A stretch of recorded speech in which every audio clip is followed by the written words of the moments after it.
إسراؤه للقدس معجزة لنا، قد ألجم البهتان للطغيان. معراجه عبر السماوات العلا، من أروع الإعجاز في القرآن. അസ്സലാമു അലൈക്കും വറഹ്മത്തുള്ളാഹി. ബിസ്മില്ലാഹിർ റഹ്മാനിർ റഹീം. മാസങ്ങൾ 12 ആണെന്നാണ് ഖുർആൻ പറഞ്ഞത്. എന്നാൽ എൻ്റെ മാസം എന്ന് അള്ളാഹു പരിചയപ്പെടുത്തിയതാണ് റജബ്. റജബിനെ കുറിച്ച് അല്പം കാര്യങ്ങളാണ് ഇന്ന് ഉണർത്തുന്നത്. റജബ് മുത്തനബി സല്ലല്ലാഹു അലൈഹി വസല്ലം തങ്ങൾ ഒരുപാട് പവിത്രതയുണ്ടെന്നും ഈ മാസത്തിലും അടുത്ത മാസത്തിലും ബറക്കത്തിന് വേണ്ടി പ്രത്യേകം ദുആ ചെയ്യണമെന്നും അങ്ങനെ അവിടുന്ന് ദുആ ചെയ്തുകൊണ്ടും നമ്മെ പഠിപ്പിച്ച ഒരു വലിയ മഹത്വമുള്ള മാസമാണ്. പറഞ്ഞറിയിക്കാൻ കഴിയാത്തത്ര വലിയ ഒരിശകൾ ഈ മാസത്തിനുണ്ടെന്ന് അയിമത്ത് പലരും പറഞ്ഞു വെക്കുന്നുണ്ട്. പ്രധാനമായിട്ട് നമുക്കറിയാം, സ്മരണകളാണല്ലോ ചരിത്രത്തെ ജീവിപ്പിക്കുന്നതെന്ന് നമുക്കറിയാം. കാരണം നബി സല്ലല്ലാഹു അലൈഹി വസല്ലം തങ്ങളുടെ റജബ് മാസത്തിലെ ആകാശരോഹണം, അവിസ്മരണീയ യാത്ര, പടച്ച റബ്ബിലേക്കുള്ള ആ പ്രയാണം നടന്ന ഈ ഒരു മാസം നമ്മളെ മുന്നിലുണ്ട്. റജബ് മാസത്തെ നമ്മൾ ആദരിക്കണം, ബഹുമാനിക്കണം. ആ മാസത്തിൽ പരമാവധി ചെയ്തു തീർക്കാൻ കഴിയുന്ന രൂപത്തിൽ നമ്മൾ സൽക്കർമ്മങ്ങളും സുഹൃതങ്ങളും ചെയ്യണം. നബി സല്ലല്ലാഹു അലൈഹി വസല്ലം തങ്ങൾ റമദാൻ കഴിഞ്ഞാൽ ഏറ്റവും നോമ്പ് നിൽക്കുന്ന മാസം മുഹറമായിരുന്നു. അത് കഴിഞ്ഞാൽ പിന്നീട് കൂടുതലായി നോമ്പ് അനുഷ്ഠിക്കുന്നത് റജബ് മാസത്തിലായിരുന്നു.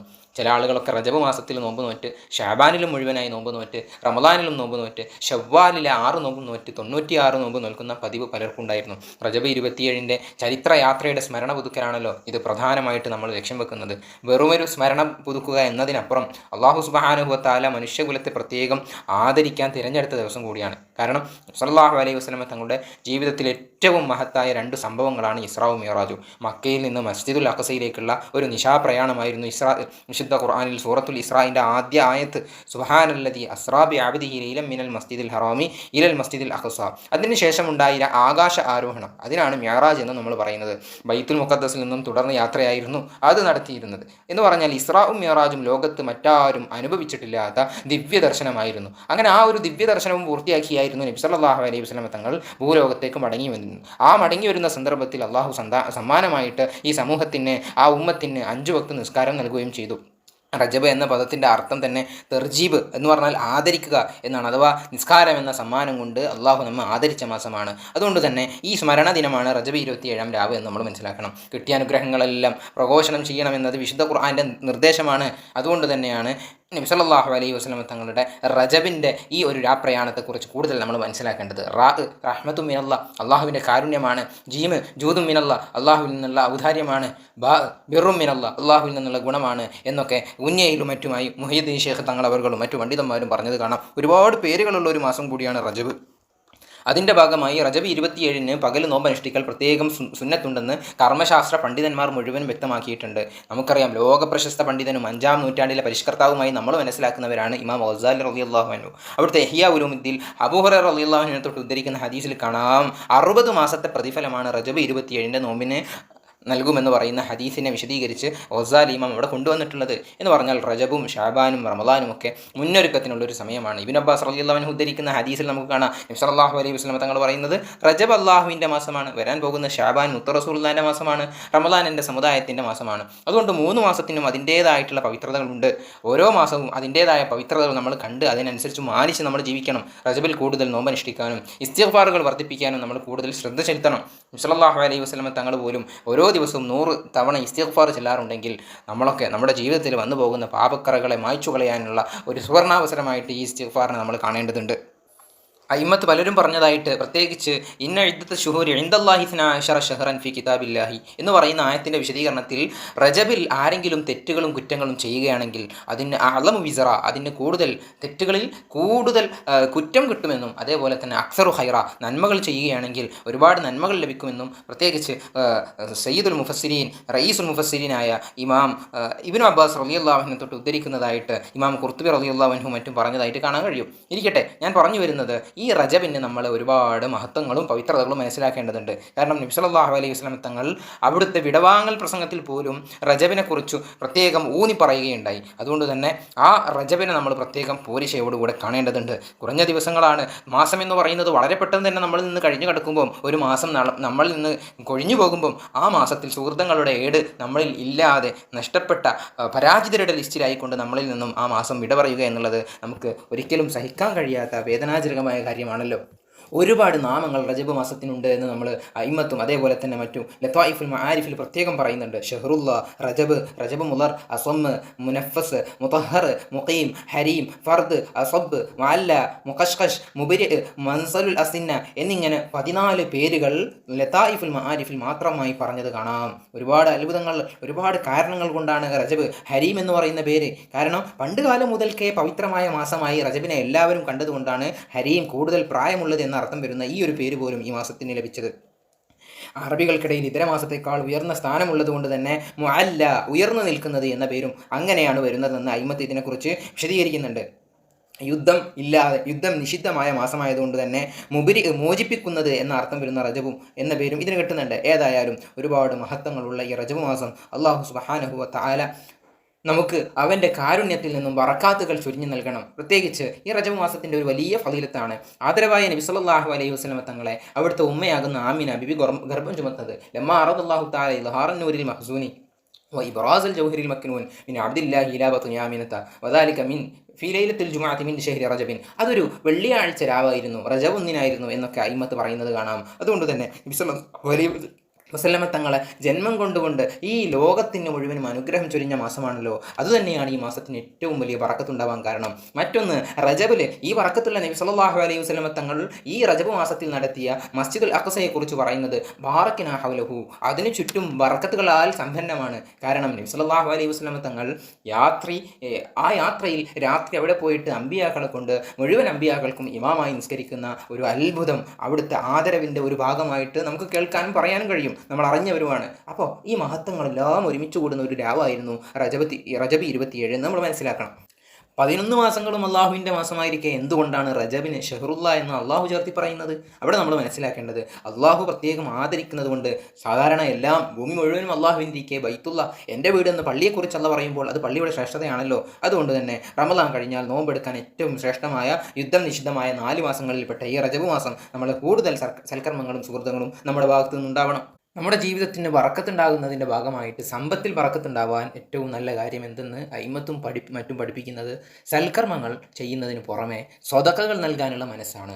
നമ്മുടെ സമ്പത്തിൽ ബറക്കത്തുണ്ടാവാൻ സ്വതക്കകൾ നൽകണം എന്ന് പറഞ്ഞാൽ ഈ റജബ് മാസത്തിൽ സ്വതക്ക നൽകുന്നത് പ്രത്യേകിച്ച് പാവപ്പെട്ടവന് അവൻ്റെ പ്രയാസങ്ങൾ അകറ്റിക്കൊടുത്താൽ അവൻ ആ പ്രയാസം അകറ്റിക്കൊടുത്തു, മറ്റുള്ളവർക്ക് സ്വതക്ക ചെയ്തു എന്ന കാരണത്താൽ അവൻ കണ്ണെത്താ ദൂരമുള്ള ഒരു കസറ്, ഒരു കൊട്ടാരം സ്വർഗത്തിൽ അല്ലാഹു അവന് വേണ്ടി തയ്യാറാക്കി വെക്കും എന്ന് കാണാം. അതേപോലെ റജബിൽ 4 ദിവസം, ചുരുങ്ങിയത് 4 ദിവസം നോമ്പനുഷ്ഠിച്ചാൽ, അത് ഈ 27-ൻ്റെ സുന്നത്ത് നോമ്പടക്കം 4 ദിവസം നോമ്പനുഷ്ഠിച്ചാൽ അത് കാരണം അവന് കുഷ്ഠം, ബോധക്കുറവ് എന്ന് പറഞ്ഞാൽ ഓർമ്മക്കുറവ്, ബുദ്ധി നഷ്ടപ്പെട്ടു പോവുക, അതേപോലെ ഭ്രാന്ത്, അതേപോലെ വെള്ളപ്പാണ്ട്, ഇങ്ങനെയുള്ള മാരക രോഗങ്ങളിൽ നിന്നും അവന് അത് രക്ഷ നൽകുമെന്നും ഹദീസുകളിലും മറ്റും വന്നതായിട്ട് കാണാൻ കഴിയും. ചുരുക്കി പറഞ്ഞാൽ റജബിൽ നമ്മൾ ഒരുപാട് സുഹൃതങ്ങൾ ചെയ്യണം. അള്ളാഹു നമുക്കതിന് തൗഫീഖ് നൽകുമാറാവട്ടെ.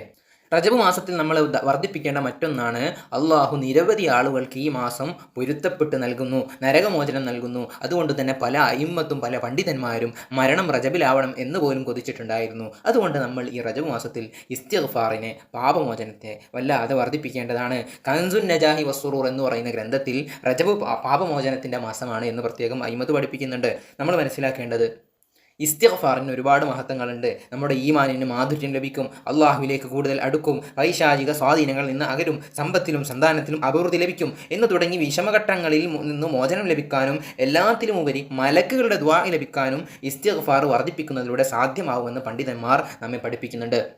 ഹസൻ റളിയല്ലാഹു അൻഹുവിൻ്റെ ഇസ്തിഗ്ഫാറിൻ്റെ പോരിശയും മഹത്വവും മനസ്സിലാക്കിയ ഒരു മഹാപണ്ഡിതനായിരുന്നു മുആവിയ റളിയല്ലാഹു അൻഹുവിൻ്റെ അടുക്കലുണ്ടായിരുന്ന അവിടുത്തെ ഒരു കീഴുദ്യോഗസ്ഥൻ. ആ കീഴുദ്യോഗസ്ഥൻ ഹസൻ റളിയല്ലാഹു അൻഹുവിൻ്റെ കൽപ്പന കാരണമായിട്ട് 700 ഇസ്തിഗ്ഫാർ വരെ ഒരു ദിവസം ചൊല്ലി തീർക്കാറുണ്ടായിരുന്നു എന്ന് തഫ്സീറുൻ നസഫിയിലും മറ്റും നമുക്ക് കാണാൻ കഴിയും. പറഞ്ഞു വരുന്നത് റജബ് മാസത്തിന് ഒരുപാട് മഹത്വങ്ങളുണ്ട്. ഇനി ആ മഹത്വങ്ങളിൽ ഏറ്റവും ഉന്നതവും അതേപോലെ ആദരവായ നബി സല്ലല്ലാഹു അലൈഹി വസല്ലമ തങ്ങളുടെ മുഅ്ജിസത്തുകളിൽ എന്നും പ്രോജ്വലിച്ച് നിൽക്കുന്നതുമായ ഒന്നാണല്ലോ ഇസ്രാ മിഅ്റാജ്. അത് നമുക്കൊരിക്കലും വിസ്മരിക്കാൻ കഴിയുകയില്ല. അതിൻ്റെ സ്മരണയാണ് ഓരോ വർഷവും ലോകവിശ്വാസി ജനത മുഴുവൻ കൊണ്ടാചരിക്കുന്ന റജബ് 27-ൻ്റെ നോമ്പനുഷ്ഠാനം. അവിടുന്ന് പ്രവാചകത്വം ലഭിച്ച് 10 വർഷത്തിനു ശേഷമാണ് അബൂ ത്വാലിബും ഖദീജ റളിയല്ലാഹു അൻഹും ഈ ലോകത്തോട് വിട പറയുന്നത്. ആ വർഷത്തെയാണ് ആമുൽ ഹുസ്ന്, ദുഃഖവർഷം എന്ന് ചരിത്രകാരന്മാർ എല്ലാവരും വിശേഷിപ്പിക്കുന്നത്. ആ സങ്കടത്തിൽ നിന്നും അള്ളാഹു സുബ്ഹാനഹു വ തആല നബി സല്ലല്ലാഹു അലൈഹി വസല്ലമ തങ്ങളുടെ ഈ മക്കാ ജീവിതത്തിൻ്റെ നിർണായക ഘട്ടത്തിൽ നബി സല്ലല്ലാഹു അലൈഹി വസല്ലമ തങ്ങളെ ശത്രുക്കൾ അതികഠിനമായി പീഡിപ്പിച്ചപ്പോൾ വിരഹദുഃഖവും കൂടി നബി സല്ലല്ലാഹു അലൈഹി വസല്ലമ തങ്ങൾക്ക് അവിടെ പേറേണ്ടി വന്ന സന്ദർഭത്തിലാണ് പ്രസ്ഥാന രക്ഷ എന്ന അടിസ്ഥാനത്തിൽ ഈ ഇസ്ലാമിൻ്റെ ജീവസുറ്റതാക്കുന്നതിൻ്റെ ഭാഗമായിട്ട് അവിടുന്ന് നബി സല്ലല്ലാഹു അലൈഹി വസല്ലമ തങ്ങളെ അള്ളാഹുവിൻ്റെ അടുക്കലേക്ക് അള്ളാഹുവിൻ്റെ കണക്കുപ്രകാരം ഒരു യാത്ര നടത്തുന്നത്. നബി സല്ലല്ലാഹു അലൈഹി വസല്ലമ തങ്ങളുടെ ജീവിതത്തിലെ പ്രധാന സംഭവങ്ങൾ, പ്രത്യേകിച്ച് മക്ക വിജയം, അതേപോലെ തന്നെ ജിന്നുകളുമായിട്ടുണ്ടായിരുന്ന സംഗമങ്ങൾ, ചന്ദ്രൻ പിളർന്നത് തുടങ്ങിയ പ്രധാനപ്പെട്ട സംഭവങ്ങൾ പരിശുദ്ധ ഖുർആൻ പ്രത്യേകം എടുത്തുദ്ധരിക്കുന്നുണ്ട്. ഇതിൽ ദീർഘമായ അധ്യായമായിട്ട് ഒരു പേര് തന്നെ, സൂറത്തുൽ ഇസ്രാ എന്നൊരു പേര് കൊടുത്തൊരു അധ്യായം തന്നെ അള്ളാഹു സുബ്ഹാനഹു വ തആല ഇതിനെക്കുറിച്ച് പറയാൻ, മറ്റൊരു അധ്യായമാകുന്ന സൂറത്തുൻ നജ്മിലും ഇത് സംബന്ധമായിട്ടുള്ള പരാമർശങ്ങൾ നമുക്ക് കാണാൻ കഴിയും. റജബ് 27 നടക്കുന്നത് ഒരു തിങ്കളാഴ്ച ദിവസമാണെന്ന് അയിമ്മത്ത് പലരും റിപ്പോർട്ട് ചെയ്യുന്നുണ്ട്. നബി സല്ലല്ലാഹു അലൈഹി വസല്ലമ തങ്ങളുടെ പിതൃവ്യനാകുന്ന അബൂ താലിബിൻ്റെ മകൾ ഉമ്മു ഹാനിൻ്റെ വീട്ടിൽ വിശ്രമിക്കുമ്പോഴാണ് ജിബ്രീൽ അലൈഹിസ്സലാമിൻ്റെ നേതൃത്വത്തിൽ ഏതാനും മലക്കുകൾ വന്ന് അവർ നബി സല്ലല്ലാഹു അലൈഹി വസല്ലമയെ സംസം കിണറിൻ്റെ അരികിലേക്കാണ് ആദ്യം കൊണ്ടുപോകുന്നത്. അവിടുന്ന് നബി സല്ലല്ലാഹു അലൈഹി വസല്ലമ തങ്ങളുടെ ഹൃദയം കീറി ഉൾഭാഗം കഴുകി വൃത്തിയാക്കി വിജ്ഞാനങ്ങളെ കൊണ്ട് നിറച്ചു. ഇത് നബി സല്ലല്ലാഹു അലൈഹി വസല്ലമ തങ്ങളുടെ ജീവിതത്തിൽ ഒന്നിലേറെ തവണ ഇങ്ങനെ നടന്നിട്ടുണ്ട്. നടക്കാനിരിക്കുന്ന യാത്രയുടെ അനുഭവങ്ങൾ സ്വീകരിക്കാൻ പറ്റുന്ന രൂപത്തിൽ, അത് ഉൾക്കൊള്ളാൻ പറ്റുന്ന, അത് ആവാഹിക്കാൻ പറ്റുന്ന രൂപത്തിൽ അവിടുത്തെ ഹൃത്തടത്തെ അള്ളാഹുവിൻ്റെ പ്രത്യേകമായിട്ടുള്ള കൽപ്പന പ്രകാരം ആ മലായിക്കത്ത് അവിടുന്ന് ശുദ്ധീകരിച്ചു. അങ്ങനെ നമ്മൾ എല്ലാവരും അറിയുന്ന കഥയാണല്ലോ, ഞാൻ ചുരുക്കി പറയുകയാണ്. ഉമ്മു ഹാനിൻ്റെ വീട്ടിൽ നിന്നും തുടങ്ങുന്ന ഈ യാത്ര ജിബ്രീൽ അലൈഹിസ്സലാം ബുറാഖ് എന്ന് പറയുന്ന പ്രത്യേക വാഹനവുമായി നബി സല്ലല്ലാഹു അലൈഹി വസല്ലം തങ്ങൾക്ക് തയ്യാർ ചെയ്ത വാഹനവുമായി അവിടെ എത്തി. അങ്ങനെ ബുറാഖിനോട് പറഞ്ഞു, അള്ളാഹുവാണ് സത്യം, ഇതിൻ്റെ മേൽ, ബുറാഖിനോട് ജിബ്രീൽ പറയാ, ഇതിൻ്റെ മേൽ നബിയെക്കാളും മഹത്വമുള്ള ഒരാളും ഇന്ന് വരെ കയറിയിട്ടില്ല. നബി സല്ലല്ലാഹു അലൈഹി വസല്ലം തങ്ങളുടെ മഹത്വത്തെ ബുറാഖിന് പോലും പരിചയപ്പെടുത്തി കൊടുത്തു. അങ്ങനെ ബുറാഖിൽ നബി സല്ലല്ലാഹു അലൈഹി വസല്ലം തങ്ങളെ കയറ്റി. അങ്ങനെ ഒരു മാസം ഒട്ടകം യാത്ര നടത്തിയാൽ എത്തുന്ന സ്ഥലമാണ് അന്ന് ബൈത്തുൽ മുഖദ്ദസ് എന്ന് പറയുന്ന പ്രദേശം. അവിടത്തേക്ക് രാപ്രയാണം നടത്തി മറ്റു പ്രവാചകന്മാരെല്ലാം അവരുടെ യാത്രാമുഖങ്ങളെ കെട്ടിയിട്ടുണ്ടായിരുന്ന അവിടുത്തെ ഒരു വട്ടക്കണി നബി സല്ലല്ലാഹു അലൈഹി വസല്ലമ തങ്ങൾ ബുറാഖിനെയും ബന്ധിച്ചു എന്ന് ഇമാം മുസ്ലിം റളിയല്ലാഹു അൻഹു റിപ്പോർട്ട് ചെയ്യുന്ന ഹദീസ് നമുക്ക് കാണാൻ കഴിയും. അങ്ങനെ ബൈത്തുൽ മുഖദ്ദസിലെത്തി പൂർവ്വ പ്രവാചകന്മാർക്കെല്ലാം ഇമാമായിക്കൊണ്ട് അന്ത്യപ്രവാചകരാകുന്ന മുഹമ്മദ് മുസ്തഫ സല്ലല്ലാഹു അലൈഹി വസല്ലമ തങ്ങൾ അവിടുന്ന് നിസ്കാരത്തിന് നേതൃത്വം നൽകി. അങ്ങനെ മദ്യത്തിൻ്റെയും പാലിൻ്റെയും 2 പാത്രങ്ങളുമായി ജിബ്രീൽ അലൈഹിസ്സലാം നബി സല്ലല്ലാഹു അലൈഹി വസല്ലമ തങ്ങളെ സമീപിച്ചപ്പോൾ നബി സല്ലല്ലാഹു അലൈഹി വസല്ലമ തങ്ങൾ പാല് തിരഞ്ഞെടുത്തു മദ്യം വർഷിച്ചു. ഇതിനെക്കുറിച്ച് ജിബ്രീൽ അലൈഹിസ്സലാം പ്രത്യേകം അവിടെ പോരിശയെ പ്രകീർത്തിച്ച് പറയുന്നു. കാരണം മക്കയിലെ മസ്ജിദുൽ ഹറമിൽ നിന്ന് ബൈത്തുൽ മുഖദ്ദസ് വരെയുള്ള ഈ രാപ്രയാണത്തിലുണ്ടായ ഒരു പ്രത്യേക സംഭവമാണ്. അതിനെക്കുറിച്ച് പിന്നീട് നമുക്ക് പറയാം. ഏതായാലും ഈ ഒരു പോയിന്റ് വരെയുള്ള യാത്രക്കാണ് ഇസ്രാ എന്ന് പറയുന്നത്. സൂറത്തുൽ ഇസ്രാ ഇതിനെക്കുറിച്ച് പ്രത്യേകം പറയുന്നുണ്ട്. എൻ്റെ അടിമയെ മക്ക മസ്ജിദ് ഹറമിൽ നിന്ന് ബറക്കത്തുള്ള ചുറ്റുഭാഗവും ബറക്കത്താൽ സമ്പന്നമായ മസ്ജിദുൽ അഖ്സ വരെ രാത്രിയിൽ രാപ്രയാണം ചെയ്യിച്ച അള്ളാഹുവാണ് സത്യം. നമ്മൾ നേരത്തെ പറഞ്ഞത് നിങ്ങളെ മനസ്സിലുണ്ടാകും. അതായത് മക്കയിൽ നിന്ന് ഇന്ന് കാണുന്ന ബൈത്തുൽ മുഖദ്ദസിലേക്ക് യാത്ര പോവുകയാണെങ്കിൽ ഒരു മാസം ഒട്ടക യാത്ര നടത്തിയാൽ മാത്രമാണ് അവിടെ എത്തിച്ചേരുക. അതായിരുന്നു നബി സല്ലല്ലാഹു അലൈഹി വസല്ലം തങ്ങളുടെ അത്ഭുത യാത്രയുടെ ആദ്യ പോയിന്റ്. അവിടുന്ന് അങ്ങോട്ട് 2ാം പോയിന്റ് മിഅ്റാജിൻ്റെ യാത്ര തുടങ്ങുകയാണ്. നബി സല്ലല്ലാഹു അലൈഹി വസല്ലം തങ്ങൾ പറയുന്നുണ്ട്, പിന്നീട് ഞാൻ 1ാം വാനലോകത്തേക്ക് ആനയിക്കപ്പെടുകയുണ്ടായെന്ന്. നമ്മൾ മനസ്സിലാക്കണം, ജിബ്രീൽ അലൈഹിസ്സലാം വാതിൽ തുറക്കാൻ ആവശ്യപ്പെടും. അപ്പോൾ അവിടുന്ന് ചോദ്യം വരും, നിങ്ങളാരാണ്? ജിബ്രീലിനോട് ചോദ്യം. അപ്പോൾ ജിബ്രീൽ അലൈഹിസ്സലാമിൻ്റെ മറുപടി, ഞാൻ ജിബ്രീലാണ്. അപ്പോൾ വീണ്ടും ചോദ്യം, നിങ്ങളുടെ കൂടെ ആരാണുള്ളത്? അപ്പോൾ അവിടുന്ന് മറുപടി പറഞ്ഞു, മുഹമ്മദ് നബി സല്ലല്ലാഹു അലൈഹി വസല്ലം തങ്ങൾ. അപ്പോൾ ജനങ്ങളിലേക്ക്, ലോക സമൂഹത്തിലേക്ക് അയക്കപ്പെട്ട ദൂതരാകുന്ന മുഹമ്മദ് നബിയാണോ? വീണ്ടും ചോദ്യം വരും. ഈ ചോദ്യം എല്ലാ വാനലോകങ്ങളിലും എല്ലാ ആകാശങ്ങളിലും ആവർത്തിക്കപ്പെട്ടുവെന്നും നബി സല്ലല്ലാഹു അലൈഹി വസല്ലം തങ്ങളുടെ ആഗമന സംബന്ധമായി കൊണ്ട് മലക്കുകളുടെ ലോകത്ത് നേരത്തെ പ്രചാരണം ഉണ്ടായിരുന്നതായി ഇത്തരം റിപ്പോർട്ടുകളിൽ നിന്ന് നമുക്ക് വ്യക്തമാക്കി മനസ്സിലാക്കാൻ കഴിയും. നബി സല്ലല്ലാഹു അലൈഹി വസല്ലം തങ്ങളെ സ്വീകരിക്കാൻ ഓരോ ആകാശങ്ങളിലും 1ാം ആകാശത്ത് ആദം നബി അലൈഹിസ്സലാം, 2ാം ആകാശത്ത് ഈസാ നബി അലൈഹിസ്സലാം, യഹ്യാ നബി അലൈഹിസ്സലാം, 3ാം ആകാശത്ത് യൂസുഫ് നബി അലൈഹിസ്സലാം, അതേപോലെ 4ാം ആകാശത്ത് ഇദ്രീസ് നബി അലൈഹിസ്സലാം, 5ാം ആകാശത്ത് ഹാറൂൻ നബി അലൈഹിസ്സലാമും, 6ാം ആകാശത്തിൽ മൂസ നബി അലൈഹിസ്സലാമും, അവസാനമായിട്ട് ഖലീലുല്ലാഹി ഇബ്രാഹിം നബി അലൈഹിസ്സലാമും നബി സല്ലല്ലാഹു അലൈഹി വസല്ലം തങ്ങളെ എതിരേറ്റു. അങ്ങനെയാണ് പ്രവാചകന്മാരുടെ സ്വീകരണത്താൽ നബി സല്ലല്ലാഹു അലൈഹി വസല്ലം തങ്ങൾ റബ്ബിൻ്റെ തിരുസന്നിധിയിലേക്ക് അവിടെ എത്തിച്ചേരുന്നത്. അവിടുന്ന് അങ്ങോട്ട് നബി സല്ലല്ലാഹു അലൈഹി വസല്ലമ തങ്ങൾ പല അത്ഭുത സംഭവങ്ങളും നരകത്തിലെ സ്വർഗത്തിലെ പല ആളുകളുടെയും പല രൂപങ്ങളും പല പ്രവർത്തനങ്ങളും അവിടെ കണ്ടതായിട്ട് ഹദീസുകളിലും മറ്റും റിപ്പോർട്ട് ചെയ്യപ്പെടുന്നുണ്ട്. ഇരിക്കട്ടെ, കൂടുതലായി അതിനെക്കുറിച്ച് പറയാൻ ആഗ്രഹിക്കുന്നില്ല. ചുരുക്കി പറഞ്ഞാൽ അത്യത്ഭുതങ്ങളുടെ ദർശനങ്ങൾക്ക് ശേഷം നബി സല്ലല്ലാഹു അലൈഹി വസല്ലമ തങ്ങൾ സിദ്റത്തുൽ മുൻതഹ എന്ന വൃക്ഷത്തിൻ്റെ പരിസരത്തേക്ക് നീങ്ങി. അവിടുന്ന് നബി സല്ലല്ലാഹു അലൈഹി വസല്ലമ തങ്ങളുടെ ആഗമനം കാരണം ആ വൃക്ഷം മുഴുവനും അലങ്കരിക്കപ്പെട്ടിട്ടുണ്ടായിരുന്നു എന്ന് ഹദീസുകളിൽ പ്രത്യേകം വിശദീകരിക്കുന്നത് കാണാം. ആ സിദ്റത്തുൽ മുൻതഹയിൽ നിന്നും നബി സല്ലല്ലാഹു അലൈഹി വസല്ലമ തങ്ങൾ ലോക സൃഷ്ടാവാകുന്ന ഈ അണ്ടകടാഹങ്ങളെ മുഴുവനും പഠിച്ചു പരിപാലിക്കുന്ന അള്ളാഹുവിൻ്റെ അടുക്കലേക്ക് ആ നിശ്ചയപ്രകാരം അവിടെ എത്തുകയാണ്. അങ്ങനെ റബ്ബുമായി നബി സല്ലല്ലാഹു അലൈഹി വസല്ലമ അതുല്യവും അത്യാനന്ദകരവുമായ ആ നബി സല്ലല്ലാഹു അലൈഹി വസല്ലമ തങ്ങൾക്ക് മാത്രം നൽകപ്പെട്ട മുനാജാത്ത് നിർവഹിക്കുകയാണ്. അവിടെ വെച്ചാണ് 50 വക്ത് നിസ്കാരങ്ങൾ നമുക്ക് നൽകുകയും പിന്നീട് നമ്മുടെ ഉമ്മത്തിൻ്റെ പ്രയാസം കണക്കിലെടുത്തുകൊണ്ട് മൂസാ നബി അലൈഹി സ്വലാമിൻ്റെ ഇടപെടൽ മൂലം അത് ചുരുക്കി 10 തവണ തിരിച്ചു പോന്നു. അങ്ങനെ 10ാം തവണ തിരിച്ചു പോകണമെന്ന് മൂസാ നബി അലൈഹി സ്വലാം ആവശ്യപ്പെട്ടിട്ടുണ്ടെങ്കിലും 9 തവണ തിരിച്ചു പോന്നു. അങ്ങനെ 10ാം തവണ നബി സല്ലല്ലാഹു അലൈഹി വസല്ലമ തങ്ങൾ തിരിച്ചു പോകണമെന്ന് മൂസാ നബി അലൈഹി സ്വലാം ആവശ്യപ്പെട്ടപ്പോൾ ഇനിയും പോകാൻ ഞാൻ ലജ്ജിക്കുന്നു എന്ന് അവിടുന്ന് പറഞ്ഞ് അവിടുന്ന് ഭൂലോകത്തേക്കുള്ള യാത്ര മടക്കം തുടങ്ങുകയായിരുന്നു. അങ്ങനെ എല്ലാം കഴിഞ്ഞ് സുബഹിക്ക് മുമ്പായിക്കൊണ്ട് മക്കയിൽ നബി സല്ലല്ലാഹു അലൈഹി വസല്ലമ തങ്ങൾ തിരിച്ചെത്തി അവിടുന്ന് ദർശിച്ച അത്ഭുതങ്ങൾ ജനങ്ങളുമായി പങ്കുവെച്ചു. എന്നാൽ പ്രതികരണങ്ങൾ പലതരത്തിലായിരുന്നു. സമ്മിശ്ര പ്രതികരണമായിരുന്നു അവിടുന്ന് ഉണ്ടായിരുന്നത്. ഇത് പരസ്യപ്പെടുത്തിയാൽ സമൂഹം മുഴുവനും നബി സല്ലല്ലാഹു അലൈഹി വസല്ലമ തങ്ങൾ അംഗീകരിക്കില്ലെന്നും അതേപോലെ തന്നെ നബി സല്ലല്ലാഹു അലൈഹി വസല്ലമ തങ്ങൾക്ക് ഇത് കാരണം പരിഹാസം അനുഭവിക്കേണ്ടി വരുമെന്നും എന്ന് തുടങ്ങിയ ഒരുപാട് റിപ്പോർട്ടുകളിൽ പല ഹദീസുകളിൽ പലതും പറയുന്നതായിട്ട് റിപ്പോർട്ടുകൾ കാണാം.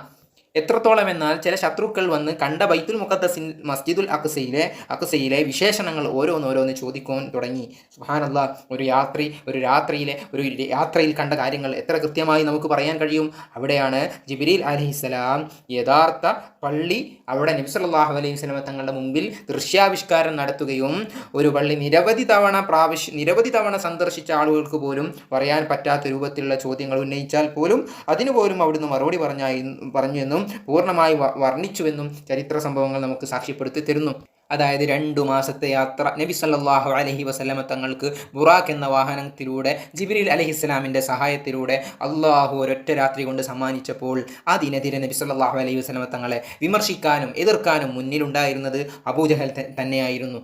തിരിച്ചു വരുന്ന സന്ദർഭത്തിൽ ഞങ്ങളെ കണ്ട് മക്കയിലേക്ക് വരുന്ന ഒരു യാത്രാ സംഘം അവരുടെ ഒട്ടങ്ങൾ വിരണ്ടോടിയെന്നും അതിൽപ്പെട്ട ഒരു ഒട്ടകത്തിന് മുറിവ് പറ്റിയെന്നും ആ മുറിവ് പറ്റിയ ഒട്ടകത്തിൻ്റെ നെറ്റിയിൽ 2 പുള്ളികളുണ്ടെന്നും ഒന്ന് കറുത്ത പുള്ളിയാണെന്നും മറ്റൊന്ന് വെളുത്ത പുള്ളിയാണെന്നും നബി സല്ലല്ലാഹു അലൈഹി വസല്ലം തങ്ങൾ അങ്ങ് വിശദീകരിച്ചു കൊടുക്കുകയാണ്. അങ്ങനെ ദിവസങ്ങൾ കഴിഞ്ഞപ്പം ഒട്ടക സംഘം തിരിച്ച് മക്കയിലേക്ക് എത്തിയപ്പോൾ സംഘത്തോട് മക്കയിലെ ശത്രുക്കൾ വിവരങ്ങൾ അന്വേഷിച്ചപ്പം നബി സല്ലല്ലാഹു അലൈഹി വസല്ലം തങ്ങൾ പറയുന്നത് പോലെ അവിടെ പറയുകയുണ്ടായി. ചുരുക്കി പറഞ്ഞാൽ നബി സല്ലല്ലാഹു അലൈഹി വസല്ലം തങ്ങളുടെ ആ നിശാപ്രയാണം അല്ലാഹു സുബ്ഹാനഹു വ തആല മുത്ത് റസൂലുള്ളാഹിക്ക് നൽകിയ ആദരവായിരുന്നു.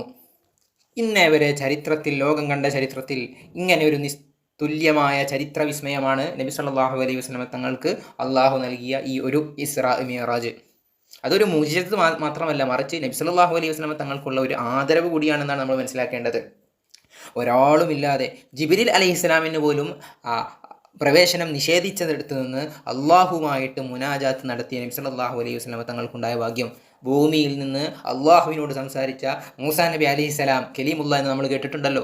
ആ മൂസാ നബി അലൈഹിസ്സലാം അള്ളാഹുവിനോട് ഭൂമിയിൽ നിന്ന് സംസാരിച്ചതിൻ്റെ ആനന്ദത്താൽ റബ്ബേ എനിക്ക് കാണണമെന്ന് പറഞ്ഞ് ആശ പൂണ്ട കഥ പരിശുദ്ധ ഖുർആൻ വളരെ വ്യക്തമായി വിശദീകരിക്കുന്നുണ്ട്. ഇവിടെ നമ്മൾ മനസ്സിലാക്കേണ്ടത് ബൈത്തുൽ മുഖദ്ദസ് നിലകൊള്ളുന്ന ഖുദ്സ് എന്തിനാണ് അള്ളാഹു അതിനു വേണ്ടി തിരഞ്ഞെടുത്തത്? ബൈത്തുൽ മുഖദ്ദസിനെ സംബന്ധിച്ചിടത്തോളം ഫലപുഷ്ടമായ മണ്ണും അരുവികളും പുഴകളും കൃഷികളുമുള്ള ഒരു ആകർഷണീയമായ ഭൂമിയാണല്ലോ. മൂസാ നബി അലൈഹി സ്വലാം ഉൾപ്പെടെയുള്ള അമ്പിയാക്കളിൽ ധാരാളം പേർക്ക് വഹി അവതരിച്ച ഒരു സ്ഥലം കൂടിയാണ് അവിടെ ഇബാദത്തുകളും ദഅവത്തുകളും നടന്നിട്ടുണ്ട്. ഇബ്രാഹിം നബി അലൈഹി സ്വലാം, ഇസ്ഹാഖ് നബി അലൈഹി സ്വലാം, യാക്കൂബ് നബി അലൈഹി സ്വലാം, ഈസാ നബി അലൈഹി സ്വലാം തുടങ്ങിയ അമ്പിയാക്കളുടെ പാദസ്പർശം കൊണ്ട് അനുഗ്രഹീതമായ മണ്ണാണ് ഖുദ്സിൻ്റേത്. കഅബ പണിയുന്നതിന് ശേഷം 40 വർഷങ്ങൾക്ക് ശേഷമാണ് രണ്ടാമത് ലോകത്ത് നിർമ്മിച്ച പള്ളിയാണ് ഈ ബൈത്തുൽ മുഖദ്ദസ്. അത് തകർക്കപ്പെട്ടു. പിൽക്കാലത്ത് ദാവൂദ് നബി അലൈഹി സ്വലാമിൻ്റെയും അവിടുത്തെ മകനാകുന്ന സുലൈമാൻ നബി അലൈഹി സ്വലാമിൻ്റെയും നേതൃത്വത്തിൽ വീണ്ടും അത് പുനർനിർമ്മിക്കപ്പെട്ടിട്ടുമുണ്ട്. അവിടുന്ന് സുലൈമാൻ നബി അലൈഹി സ്വലാം ജിന്നുകളുടെ സഹായത്തോടു കൂടെയാണ് ഈ ബൈത്തുൽ മുഖദ്ദസ് നിർമ്മാണം പൂർത്തിയാക്കുന്നത്. ആ ബൈത്തുൽ മുഖദ്ദസ് നിർമ്മാണം പൂർത്തിയാക്കിയ ശേഷം സുലൈമാൻ നബി അലൈഹി സ്വലാം 3 കാര്യങ്ങൾ റബ്ബിനോട് പറയുന്നുണ്ട്. അതിൽ 3ാമത്തെ കാര്യം, ഈ ബൈത്തുൽ മുഖദ്ദസ് സന്ദർശിച്ചവർക്ക് റബ്ബേ നീ തുടങ്ങിയവരെ ഉമ്മ വെച്ച കുഞ്ഞിനെ പോലെ പാപങ്ങളിൽ നിന്നും മുക്തമാക്കണം എന്ന് അവിടുന്ന് പ്രത്യേകം പറയാറുണ്ടായിരുന്നു അത്രേ. ആ ദുആ അള്ളാഹു സ്വീകരിച്ചിട്ടുണ്ട്. അതുകൊണ്ട് തന്നെ ബൈത്തുൽ മുഖദ്ദസിൽ നിന്ന് നിസ്കരിക്കുന്നവർക്ക് മറ്റു പള്ളികളിൽ നിന്ന് നിസ്കരിക്കുന്നതിനേക്കാൾ 500 ഇരട്ടി പ്രതിഫലമുണ്ടെന്ന് നബി സല്ലല്ലാഹു അലൈഹി വസല്ലം തങ്ങൾ വളരെ വ്യക്തമാക്കി പറഞ്ഞ ഹദീസുകൾ ബുഖാരി മുസ്ലിമിലും മറ്റു ഹദീസ് ഗ്രന്ഥങ്ങളിലും നമുക്ക് കാണാൻ കഴിയും. ഈ യാത്രയിൽ 3 സ്ഥലങ്ങളിൽ നബി സല്ലല്ലാഹു അലൈഹി വസല്ലം തങ്ങളോട് നിസ്കരിക്കാൻ ജിബ്രീൽ അലൈഹിസ്സലാം ആവശ്യപ്പെട്ടിട്ടുണ്ട്. അതിൽപ്പെട്ട ഒന്നാണ് ത്വയ്ബ. എന്നാൽ ഇന്ന് നമ്മൾ അതിനെ വിളിക്കുന്നത് മദീന എന്നാണ്. അന്ന് ഹിജ്റ നടന്നിട്ടില്ല. ആ ഹിജ്റ പോകാനുള്ള സ്ഥലത്ത് നിന്നും നിസ്കരിക്കാനുള്ള കൽപ്പന നബി സല്ലല്ലാഹു അലൈഹി വസല്ലം തങ്ങൾക്ക് ജിബ്രീൽ അലൈഹിസ്സലാം നൽകി. മറ്റൊന്നാണ് തൂരി സീനാ പർവ്വതം. ആ പർവ്വതത്തിൽ വെച്ചാണ് മൂസാ നബി അലൈഹിസ്സലാം അള്ളാഹുവിനോട് സംസാരിച്ചത്. മറ്റൊന്നാണ് ബൈത്ത് ലഹം എന്ന് പറയുന്ന ഈസാ നബി അലൈഹിസ്സലാമിനെ പ്രസവിക്കപ്പെട്ട ഖുദ്സിലുള്ള ഒരു പ്രത്യേകമായിട്ടുള്ള സ്ഥലം. ഇന്ന് നമുക്കത് കാണാനും ദർശിക്കാനും കഴിയും. നബി സല്ലല്ലാഹു അലൈഹി വസല്ലം തങ്ങളെ ഹൃദയം പിളർത്തി അവിടുത്തെ ആത്മീയ ശുദ്ധീകരണത്തിൻ്റെ ഭാഗമായി ശുദ്ധീകരണം നടത്തി അതിനുശേഷമാണ് ഇങ്ങനെ ഒരു നിസ്കാരവും കൂടി നബി സല്ലല്ലാഹു അലൈഹി വസല്ലം തങ്ങളിൽ ഉണ്ടായത്. നബി സല്ലല്ലാഹു അലൈഹി വസല്ലം തങ്ങളുടെ യാത്രയിൽ ഒരു വല്ലാത്ത സുഗന്ധം അനുഭവപ്പെട്ടപ്പോൾ ജിബ്രീൽ അലൈഹിസ്സലാമിനോട് ചോദിച്ചു, എന്താണ് എനിക്ക് അനുഭവപ്പെടുന്ന സുഗന്ധം? അപ്പോൾ പറഞ്ഞു, അത് ഫിർഔനിൻ്റെ മകളാകുന്ന മകൾക്ക് മുടിചീകി കൊടുത്ത വിശ്വാസിയായിരുന്ന മാഷിത്ത ബീവിയുടെ സുഗന്ധമാണത് എന്ന് പറഞ്ഞാൽ എത്ര പീഡനങ്ങളുണ്ടായ എത്ര വലിയ എതിർപ്പുകളുണ്ടായാലും ശത്രു സംഹാരങ്ങൾ നമ്മുടെ മേലുണ്ടായാലും നമ്മളപ്പോഴൊന്നും ഭയപ്പെടരുത്, നമ്മളെ ധീരതയും ധൈര്യവും ചോർന്നു പോകരുത് എന്നാണ് ഇതിൻ്റെ ഉദ്ദേശമെന്ന് പണ്ഡിതന്മാർ വിശദീകരിക്കുന്നുണ്ട്. നബി സല്ലല്ലാഹു അലൈഹി വസല്ലം തങ്ങൾക്ക് സമാധാനവും ഇനിയുള്ള പ്രബോധന വഴിയിൽ കരുത്തും പകരുന്ന വേറെയും പല അനുഭവങ്ങൾ ഇസ്രായേൽ ഉണ്ടായതായിട്ട് നമുക്ക് കാണാൻ കഴിയും. അതുകൊണ്ടാണ് അബൂ ത്വാലിബിൻ്റെ മകളാകുന്ന ഉമ്മഹാനി ബീബി നബി സല്ലല്ലാഹു അലൈഹി വസല്ലം തങ്ങളോട് ഈ യാത്ര കഴിഞ്ഞു വന്നപ്പം ഇത് പുറത്തു പറയരുതേ, ഇത് പരസ്യപ്പെടുത്തരുതേ, കാരണം പരിഹസിക്കപ്പെടും എന്ന് പ്രത്യേകം പറഞ്ഞത്. ഈ ഒരു സംഭവത്തെ പലരും നിഷേധിച്ചപ്പോഴും നബി സല്ലല്ലാഹു അലൈഹി വസല്ലം തങ്ങളെ എതിർക്കാൻ വേണ്ടി പലരും ഇതൊരു കച്ചിത്തുരുമ്പായി കണ്ടപ്പോഴും അവിടുന്ന് പറയുന്ന ഓരോ സംഭവങ്ങളും കേൾക്കുമ്പോൾ, അവിടുത്തെ ബൈത്തുൽ മുഖദ്ദസിൻ്റെ ആ മസ്ജിദുൽ അഖ്സയുടെ അത്ഭുതങ്ങളെ പറഞ്ഞു കൊടുക്കുമ്പം, അവിടുന്ന് ഓരോ വാതിലുകളെക്കുറിച്ചും പ്രത്യേകം വിവരിച്ചു കൊടുക്കുമ്പം ഇതെല്ലാം കേൾക്കുന്ന അബൂബക്കർ റളിയല്ലാഹു അൻഹു അപ്പോഴൊക്കെ സ്വദഖ്തു എന്ന് പറഞ്ഞുകൊണ്ടേയിരുന്നു. അത് കാരണമാണ് അവർക്ക് സുദ്ദീഖ് എന്ന് പറയുന്ന നബി സല്ലല്ലാഹു അലൈഹി വസല്ലം തങ്ങളെ വാസ്തവമാക്കിയ ആൾ എന്നുള്ള സ്ഥാനപ്പേര് പോലും പിൽക്കാലത്തുണ്ടായത്. വലീദിനെ പോലെയുള്ള ആളുകൾ മുഹമ്മദ് നബി സല്ലല്ലാഹു അലൈഹി വസല്ലം തങ്ങൾ സിഹർ ചെയ്യുന്ന മാരണക്കാരനാണെന്ന് പറഞ്ഞു. എന്നാൽ സത്യത്തിനു മുമ്പിൽ എല്ലാ ശത്രുതയും പകച്ചെന്നു പോവുകയാണ് ഉണ്ടായത്. പറഞ്ഞു വരുന്നത് അത്രയും അത്ഭുതങ്ങൾ നിറഞ്ഞ നബി സല്ലല്ലാഹു അലൈഹി വസല്ലം തങ്ങളുടെ മഹത്വം ഒരു വേള മുശ്രിക്കുകൾ പോലും അംഗീകരിക്കേണ്ടി വന്ന ഒന്നായിരുന്നു ഇസ്രാ മിഅ്റാജ്. ആ സംഭവത്തിന് സാക്ഷിയായ റജബ് മാസമാണ് നമ്മളിലൂടെ കടന്നു പോകുന്നത്. അള്ളാഹുവിനെ ഭയപ്പെടാൻ, അവന് കൃത്യമായി ആരാധനകൾ അർപ്പിക്കാൻ, ആ മഹത്വം ആ ബറകാത്തുകൾ ചോദിച്ചു വാങ്ങാൻ നമ്മൾ പ്രത്യേകം സമയം കണ്ടെത്തണം. അള്ളാഹു നമുക്ക് തൗഫീഖ് നൽകുമാറാവട്ടെ എന്ന് മാത്രം പറഞ്ഞുകൊണ്ട് ആഖിറു ദഅവാനാ അൽഹംദുലില്ലാഹി അസ്സലാമു അലൈക്കും വറഹ്മത്തുള്ളാഹി വബറകാതുഹു. ربيتنا بالطهر والإيمان، أرشدتنا بالخير نمضي أسوة، لا ننثاني لحوادث الأزمان، لا ننثاني لحوادث الأزمان.